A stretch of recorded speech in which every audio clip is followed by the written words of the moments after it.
Michael Jackson ও Charlie Chaplin দুজনই নিজ নিজ ক্ষেত্রে কিংবদন্তি।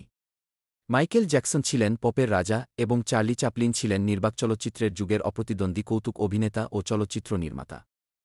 অনেকেই জানেন না, মাইকেল জ্যাকসন চার্লি চ্যাপলিনকে একজন অনুপ্রেরণা হিসেবে দেখতেন এবং তার শিল্পকর্মে চ্যাপলিনের প্রভাব লক্ষ্য করা যায়। মাইকেলের পারফরম্যান্সে যেমন নিখুঁত শরীরী অভিব্যক্তি, নাটকীয়তা এবং মানবিক আবেগ প্রকাশ ছিল, তা অনেকটাই চার্লি চ্যাপলিনের চলচ্চিত্র থেকে অনুপ্রাণিত। চ্যাপলিন যেভাবে মূকাভিনয়ের মাধ্যমে গভীর সামাজিক বার্তা দিতেন, মাইকেলও ঠিক তেমনি তার গানে এবং ভিডিওতে সমাজ, শিশু, দারিদ্র্য ও যুদ্ধের বিরুদ্ধে বার্তা দিয়েছেন।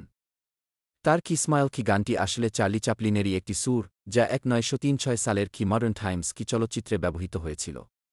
মাইকেল এই গানটিকে নিজের কণ্ঠে ধারণ করে চার্লি চ্যাপলিনকে শ্রদ্ধা নিবেদন করেছিলেন। মাইকেল জ্যাকসনের পোশাক ও অঙ্গভঙ্গিতেও চ্যাপলিনের প্রভাব দেখা যায়।